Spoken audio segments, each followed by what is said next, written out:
भारतीय नौदल, गोवा पोलीस, राज्य राखीव पोलीस बल, बृहन्मुंबई सशस्त्र पोलीस दल, बृहन्मुंबई पोलीस दंडन्यायक पथक, बृहन्मुंबई सशस्त्र महिला पोलीस दल, मुंबई लोकमार्ग पोलीस दल, गडचिरोली व गोंदिया जिल्ह्याचे 360 पथक, गृहरक्षक दल पुरुष, बृहन्मुंबई वाहतूक पोलीस दल, गृहरक्षक दल महिला, राज्य उत्पादन शुल्क विभाग, वन विभाग, मुंबई अग्निशमन दल, बृहन्मुंबई महानगरपालिका सुरक्षा दल, सुरक्षा रक्षक मंडळ, बृहन्मुंबई, ठाणे जिल्हा, राष्ट्रीय सेवा योजना मुले मुली, सी कॅडेट कोर मुली, सी कॅडेट कोर मुले, रोड सेफ्टी पॅट्रोल RSP मुली, Rustomjee international school Dahisar Mumbai, road safety patrol मुले, saint Paul high school Dadar Mumbai, road safety patrol मुली, saint Paul convent high school Dadar Mumbai,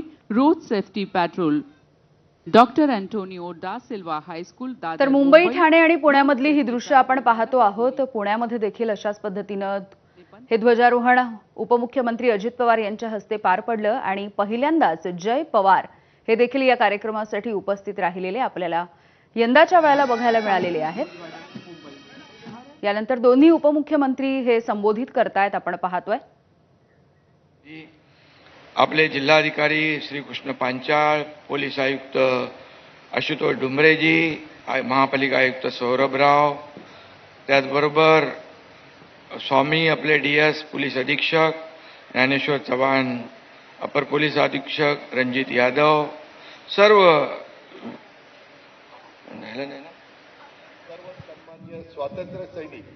स्वातंत्र्य सैनिकांचे सन्माननीय कुटुंबीय, भारतीय सैन्य दलांचे, राखीव दलांचे, पोलीस दलांचे, केंद्र आणि राज्य शासनाचे उपस्थित सेवारत तसेच सेवानिवृत्त अधिकारी, कर्मचारी, उपस्थित बंधू भगिनी, तरुण मित्र आणि आपण सर्वांचं सर्वप्रथम मी या प्रजासत्ताक सोहळ्याच्यासाठी मनापासून स्वागत करतो.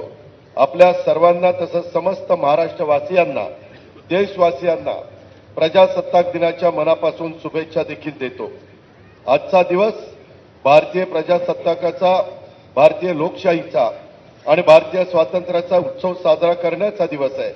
भारतीय प्रजासत्ताकाचा उत्सव साजरा करीत असताना ज्या देशभक्तांनी, स्वातंत्र्य सैनिकांनी शेकडो वर्षे स्वातंत्र्याची लढाई लढली, घरादाराचा त्याग केला, तुरुंगवास भोगला, बलिदान दिलं, त्या तमाम स्वातंत्र्य सैनिकांना आणि त्यांच्या कुटुंबियांना मी वंदन करतो.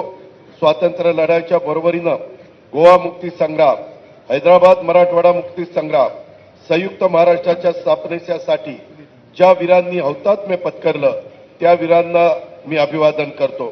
आपल्या सैन्य दलांनी, निमलष्करी दलांनी, पोलिसांनी, नागरिकांनी प्रसंगी प्राणांचं बलिदान देऊन देशाची एकता, अखंडता, सार्वभौमता कायम राखली. त्या सैनिकांना, भारत मातेच्या वीर सुपुत्रांना देखील मी वंदन करतो. त्यांच्या कुटुंबियांच्या बद्दल कृतज्ञता व्यक्त करतो. काल केंद्र सरकारच्या वतीनं जाहीर झालेल्या शौर्य व सेवा पदक तसेच पद्म पुरस्कारांच्या मध्ये महाराष्ट्रातील मान्यवरांचा सन्मान हा संपूर्ण राज्याच्यासाठी अभिमानाचा क्षण आहे. देशाच्या सुरक्षिततेसाठी प्राणपणाने सेवा करणाऱ्या पोलीस, अग्निशमन, होमगार्ड आणि सुधारात्मक सेवांच्या 89 अधिकारी कर्मचाऱ्यांना पुरस्कार जाहीर झाले आहेत. त्याचबरोबर कला, उद्योग, समाजसेवा, क्रीडा, वैद्यकीय क्षेत्रात उल्लेखनीय योगदान देणाऱ्या 15 मान्यवरांना पद्म पुरस्कार जाहीर झाले आहेत. त्या सर्वांनी महाराष्ट्राची मान देश पातळीवर उंचावलेली आहे. स्वतःच्या जीवनाची पर्वा न करता नागरिकांच्या सेवेसाठी कार्य करणाऱ्या शौर्य पदक विजेत्या पोलीस, अग्निशमन, होमगार्ड आणि सुधारात्मक सेवातील अधिकारी कर्मचारी मला खूप अभिमान वाटतो, समाधानही वाटतं. उपमुख्यमंत्री म्हणून मी संपूर्ण राज्यात असलो तरी ठाणे ही माझी कर्मभूमी आहे. इथल्या मातीशी, माणसांशी माझं रक्ताचं नातं आहे. त्यामुळे इथल्या प्रत्येक माणसाच्या आयुष्यातली दुःख कमी करून त्याच्या आयुष्यात आपल्याला आनंद आणि समाधान निर्माण करायचं आहे. ठाणे जिल्ह्याला देशात क्रमांक 1 चा जिल्हा करण्याचं आपलं स्वप्न आहे. त्यासाठी आपण सर्वजण प्रामाणिक प्रयत्न करतोय. महायुतीच्या सरकारने गोरगरीब सर्वसामान्यांना डोळ्यासमोर ठेवून अनेक महत्त्वपूर्ण निर्णय आजवर घेतले आहेत.